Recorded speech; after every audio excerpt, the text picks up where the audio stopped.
28장 어떻게 죄를 알게 되는가. 로마서 7장 7절부터 12절 말씀.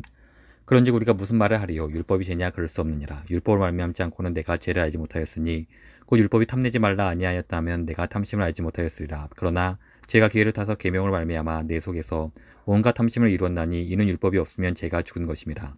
전에 율법을 깨닫지 못했을 때에는 내가 살았더니 계명의 이름에 죄는 살아나고 나는 죽었도다. 생명에 이르게 할 그 계명이 내게 대하여 도리어 사망에 이르게 하는 것이 되었는도다. 제가 기회를 타서 계명을 말미암아 나를 속이고 그것은 나를 죽였는지라. 이로 보건대 율법은 거룩하고 계명도 거룩하고 의로움에 선하도다. 로마서와 종료주일. 종료주일은 예수님이 돌아가실 때가 가까워 예루살렘에 들어가시던 때를 기념하는 날입니다. 그날에 예루살렘으로 입성하시는 예수님을 향해 사람들은 종료가지를 흔들었고 아이들은 호산나, 구원하소서, 다윗의 자손이여, 찬송하려다 주의 이름으로 오시는 이여 라고 소리쳤습니다. 하지만 예루살렘으로서의 이런 승리의 입성은 무엇보다 예수님이 예루살렘에 들어오시는 이유에서 가장 중요한 의미를 찾을 수 있습니다. 말하자면 예수님은 죽임당하시기 위해 들어오셨습니다. 마가복음 10장 33, 34절은 말합니다. 보라, 우리가 예루살렘에 올라가노니 인자가 대제사장들과 서기관들에게 넘겨지매 그들이 죽이기로 결의하고 이방인들에게나 넘겨주겠고 그들은 능욕하며 침뱉으며 채찍질하고 죽일 것이나 그는 3일 만에 살아나리라 하시니라. 이것이 예수님이 예루살렘에 들어오시는 이유입니다. 누가복음 13장 33절에 이렇게 말합니다. 오늘과 내일과 모레는 내가 갈 길을 가야 하리니 선지자가 예루살렘 밖에서는 죽는 법이 없느니라. 종료주일엔 예수님이 자청하여 죽으시는 것에 모든 초점을 맞추어 있습니다. 예수님은 죽으러 오셨습니다. 예수님은 죽기로 계획하셨습니다. 예수님은 죽고자 작정하셨습니다. 왜 죽기로 작정하셨습니까? 마가복음 10장 45절에서 예수님이 이렇게 말씀하십니다. 인자가 온 것은 섬기를 받으려 함이 아니요 도리어 섬기려 하고 자기 목숨을 받은 사람의 대속물로 주려 함이니라. 예수님은 자신의 목숨을 대속물로 주기 위해 왔다고 말씀하셨습니다. 즉, 죄와 죽음과 지옥에 묶여있는 우리를 속박에서 풀어주시고자 예수님은 자신의 목숨을 우리를 위한 대속물로 지불하십니다. 이것은 로마서가 말하는 내용이기도 합니다. 왜 우리에게 대속물이 필요한지, 왜 그 대속물이 하나님의 아들 예수 그리스도여야 하는지, 어떻게 예수님의 삶과 죽음이 하나님의 의로우심을 나타내는지, 그리고 어떻게 성령을 통해 죄책과 죄의 능력에서 우리를 자유롭게 하는지 말해줍니다.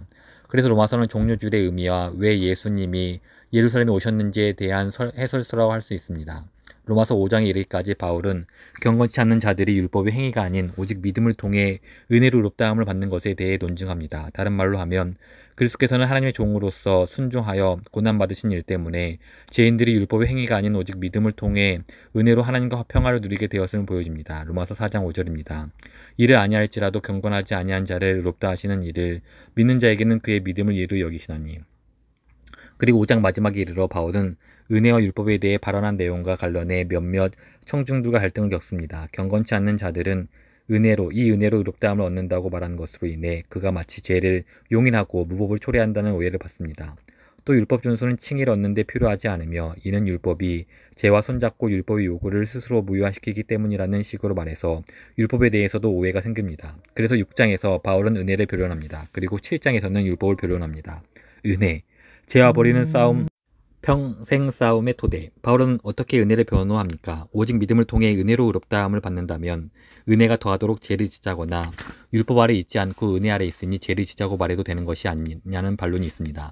이에 대해 바울은 6장에서 이렇게 대답합니다. 그렇지 않습니다. 믿음을 통해 은혜로 받는 칭의는 더 많은 죄를 짓게 하지 않습니다. 그 반대로 죄와의 싸움을 치를 수 있는 유일하고 확실한 본거지가 됩니다. 우리 삶에 남아있는 죄의 요새에 폭탄을 투하하는 비행기는 모든 폭격기들은 오직 이신칭이라는 탈출로에 이룩합니다.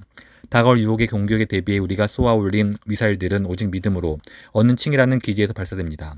삶에 남아있는 모든 부패와 전쟁을 지휘하는 성화작전이라 불리는 평생에 걸친 전쟁은 오직 이신칭이라는 안전한 난공불락의 전초기지에서 나오는 성령이라는 물자 보급로에 의해 유지됩니다. 이 공격은 난공불락의 전초기지가 있기에 성공하는 작전이 될 것입니다. 다른 말로 하면 바울은 6장에서 오직 믿음을 통해 은혜로 얻는 칭의는 죄가 늘어나는 삶으로 이끌지 않을 뿐 아니라 오히려 우리 삶에서 벌어지는 평생에 걸친 죄와의 싸움을 위한 안전한 난공불락의 전초기지가 된다고 말하면서 은혜를 변론합니다. 결론적으로 은혜에 대한 바울의 변호는 죄가 우리를 지배하지 못한다는 것입니다. 율법은 죄를 드러낸다.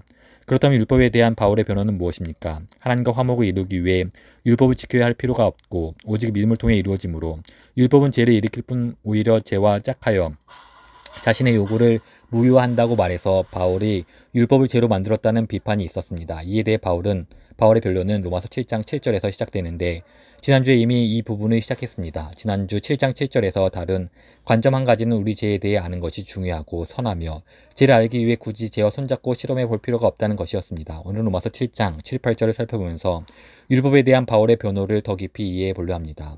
다음 구절을 함께 읽겠습니다. 그런즉 우리가 무슨 말을 하리요? 율법이 죄냐? 그럴 수 없느니라. 율법을 말미암지 않고는 내가 죄를 알지 못하였으니 곧 율법이 탐내지 말라 하지 아니하였더라면 내가 탐심을 알지 못하였으리라. 그러나 제가 기회를 타서 계명으로 말미암아 내 속에서 온갖 탐심을 이루었나니 이는 율법이 없으면 죄가 죽은 것임이라. 여기서 율법은 우리에게 죄를 알게 하기 때문에 죄가 아니라는 것이 바울의 주장입니다. 율법은 죄로 드러냅니다. 그 과정에서 죄가 그 이전보다 드러나기 이전보다 더 활활 불타오를 수도 있지만 그것이 8절이 말하는 바입니다. 그렇다고 죄를 드러낸 것이 죄가 되지 않습니다. 죄와 싸워 극복하도록 누군가를 도운 적 있는 분들은 이런 경험을 다 하셨을 것입니다. 아끼는 사람들의 삶에서 죄를 볼 때가 있습니다. 이때 갈라디아서 6장 1절 말씀처럼 우리 자신에게도 죄가 있음을 인정하며 겸손해져야 합니다. 예수님의 말씀대로 우리 눈에 들보를 먼저 빼야 합니다. 그리고 나서 많이 기도한 후에 온유한 마음으로 아끼는 사람에게 가서 이 죄에 대해 말합니다. 가끔 우리가 아끼는 사람이 극복하도록 돕고 싶은 그 죄가 더 심하게 타오르고 그래서 우리가 죄가 더하도록 주장했다는 비난을 받는 경우도 있습니다. 그러면 부당하게 비난받는 느낌이 듭니다. 율법이 바로 그렇습니다.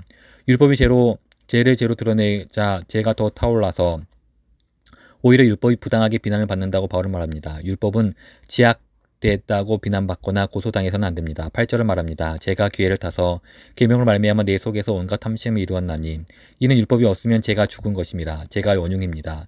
죄가 비난을 받아야 합니다. 율법은 격발 버튼만 눌렀습니다. 하지만 그것이 죄는 아닙니다. 율법이 어떻게 우리가 죄를 알도록 돕는가? 이렇게 질문해 보겠습니까? 율법이 어떻게 우리가 죄를 알도록 돕습니까? 제가 이렇게 질문한 이유는 율법의 선한 목적들로부터 가능한 많은 유익을 얻고 싶기 때문입니다. 이 축복을 놓치고 싶지 않습니다. 여러분도 놓치지 않으셨으면 합니다. 이 축복은 아마 고통스러운 축복일 것입니다. 율법으로 인해 죄인으로 드러낼 테니 말입니다. 하지만 지난주에 보았듯이 이것은 우리를 위해 너무나 좋은 일입니다. 진단수술, 생체검사, 진단, 처치 이런 것들은 매우 고통스러울 수 있지만 숙련된 의사가 행한다면 우리에게 좋은 일입니다. 그리고 하나님은 가장 숙련된 의사이십니다. 그럼 율법이 어떻게 우리의 죄된 상태를 알도록 도와줍니까?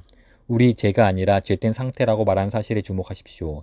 이렇게 말한 이유는 8절에 나오는 내용 때문입니다. 제가 기회를 타서 계명으로 말미암아 내 속에서 온갖 탐심을 이루었나니 제가 탐심을 이루었습니다. 저는 탐심이 죄라고 생각했습니다만 바울의 생각은 다릅니다. 바울은 탐심이라는 죄의 기저에 무엇인가 더 있는데 그것이 탐심을 만들었다고 봤습니다. 그리고 바울은 그것을 죄라고 부릅니다. 바울은 그것을 마치 힘으로 간주합니다. 마치 사람이 그렇게 하는 것이냐 말입니다. 그것은 기회를 찾습니다. 그것은 하나님의 거룩한 율법 안에서도 기회를 찾습니다. 그러다가 그 기회를 틈타 탐심 같은 죄들을 불러일으킵니다. 죄를 불러일으키는 배후의 그 힘으로 저는 인간의 죄된 상태라고 부릅니다. 인간의 부패함이라고 부를 수도 있습니다. 아니면 타락함이라고 부를 수도 있습니다. 믿는 자들은 우리에게 남아있는 부패라고 부를 수도 있습니다. 바울은 그것을 간단히 죄라고 부릅니다. 하지만 바울이 간단히 죄라고 부른 그것이 불러일으키는 탐심 같은 죄나 다른 여러 죄보다 훨씬 깊고 파급력 있고 더 왕성하다는 사실을 바울은 분명히 합니다. 바울은 알아야 할 것이 바로 이러한 죄된 상태입니다. 그리고 7절에 의하면 그것이 죄된 상태에 무엇을 불러일으키는지 율법이 그것을 어떻게 드러내는지 알므로써 그것을 알게 됩니다.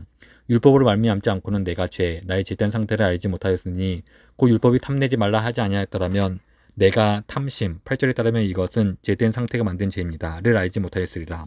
따라서 죄된 상태가 불러일으키는 죄들을 알게 될 때 깊은 죄된 상태에 대해 알게 됩니다. 그리고 율법을 통해 그런 죄들의 죄와 연관성을 알게 됩니다. 그렇다면 어떻게 그렇게 되는 것일까요?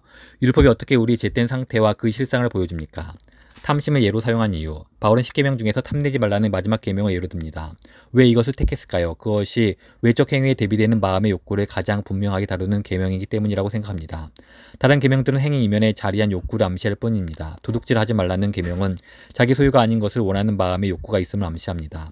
간음하지 말라는 계명은 금기된 성을 향한 욕구가 있음을 암시합니다. 살인하지 말라는 계명은 복수나 돈에 대한 욕구 등이 있음을 암시합니다. 하지만 탐내지 말라는 계명은 우리 마음의 욕구를 가장 직접적으로 다룹니다. 7절에 나오는 탐내다는 단어는 단순히 바라다는 뜻입니다. 꼭 필요한 바람일 수도 있고 갖지 말아야 하는 바람일 수도 있습니다. 여기서의 탐심은 갖지 말아야 할 바람입니다. 하나님께서는 그리스도 안에서 우리를 위해 모든 것 되신다는 사실을 만족하지 못한다는 표시입니다. 우리가 많은 바람을 갖는다는 사실은 하나님이 우리에게 얼마나 귀한 분인지를 반영하는 것이기도 합니다. 그리고 그러한 바람은 선한 것입니다. 하지만 어떤 바람들은 우리가 하나님 안에서 만족하지 못하고 있고 하나님이 우리에게 어떤 분이신지를 잊고 있으며 그래서 하나님이 마땅히 우리 보화가 되셔야 하는데 그렇지 못하다는 사실을 벌충하기 위해 다른 것들을 갈망하고 있음을 보여줍니다. 바울은 이렇게 말합니다. 율법이 탐내지 말라 하지 아니하였더라면 내가 탐심을 알지 못하였으리라. 율법이 탐내지 말라고 하지 않았더라면 물론 우리도 이러한 탐심을 일으킨 우리의 잿된 상태를 몰랐을 것입니다. 왜 그렇습니까? 탐내지 말라는 율법을 듣기 전에는 우리가 탐내지 않았다는 의미입니까? 아닙니다. 율법이 없으면 죄가 죽는 것이라는 8절 마지막 부분을 보면 이렇게 생각할 수 있습니다. 하지만 6장 전체와 2장과 5장에서 바울이 한 말들을 볼 때 탐내지 말라는 율법이 듣기 전에는 죄도 없고 탐내지도 않았다는 의미로 바울이 말한 것이 아님을 알 수 있습니다. 율법이 없으면 죄가 죽은 것이라고 바울이 말한 것은 율법이 금지함으로써 그것을 죄라고 부르기 전에는 죄가 죄로 인식되지 않았다는 의미입니다. 죄는 있습니다. 죄가 활동합니다. 우리는 죄를 짓습니다. 하지만 그것을 죄로 보지 않았습니다. 우리 마음에 그것이 죄로서는 죽어 있습니다. 우리의 죄된 상태를 인식하지 못했습니다. 율법이 우리 안에서 의문을 일으키기 전에는 우리 욕구를 불법적인 것으로 보지 못합니다. 그래서 그것이 우리에게 죄로서는 모두 죽어 있었습니다. 그러면 율법이 어떻게 우리의 탐심을 알게 하고 우리의 죄된 상태를 알도록 돕습니까? 매우 심오한 문제입니다. 율법은 우리 자신의 욕구는 옳고 그름의 기준이 아니라고 말합니다. 우리 욕구는 무엇이 선하고 나쁜가를 판단하는 기준이 아닙니다. 우리 욕구는 진실되고 거짓된 것을 가늠하는 기준이 아닙니다. 율법은 우리에게 와서 우리 바깥에 우리를 초월한 기준, 말하자면 하나님과 그분이 계시하신 뜻이 있다고 말합니다. 하나님이 옳고 그름의 기준입니다. 하나님이 선하고 나쁜 것의 기준입니다. 하나님 진실되고 거짓된 것의 기준입니다. 우리 욕구가 아닌 하나님의 옳고 그름의 기준이다. 그것이 율법이 하는 일입니다. 율법은 우리에게 이 사실을 말해줍니다. 율법은 우리 자신의 욕구를 절대시하고 신격화하는 것을 막습니다. 율법이 오기 전까지는 우리 욕구가 법입니다. 우리가 원하는 것을 가져야 한다고 생각하며 세상으로 나갑니다. 율법이 오기 전까지는 원하는 것과 그래야 하는 것이 동일합니다. 원하면 마땅히 가져도 되는 것입니다. 아이들을 보면 이런 경향이 분명히 드러납니다. 아이들은 자신들의 욕구라는 법 이외에 다른 법이 있음을 배워야만 합니다. 이것이 하나님의 율법이 하는 일입니다. 율법은 우리의 모든 욕구 이면에 자리한 죄된 상태를 드러내줍니다. 율법이 드러내는 우리의 욕구는 하나님과 상관없이 하나님을 대적하는 모습입니다. 우리의 죄된 상태 가장 밑바닥에는 우리 스스로가 신이 되려고 하는 열심이 자리하고 있습니다. 내가 나에게 신이 되는 것입니다. 그런 신은 내가 곧 법이 되려고 하는 시도에 결코 거부권을 행사하지 않습니다. 즉, 내 삶의 최종 권위자는 나 자신입니다. 나에게 옳고 그른 것, 나에게 좋고 나쁜 것, 나에게 진실되고 거짓된 것을 내가 결정합니다. 그리고 내 욕구는 내 주권과 자치권, 비록 보통 이렇게 말하지는 않지만 신성을 드러냅니다. 우리 자신과 관련한 이러한 사실들을 알아야 합니다. 여기 있는 몇몇 사람에게 해당되는 말이 아닙니다. 특정 그룹에게만 국한되지 않습니다.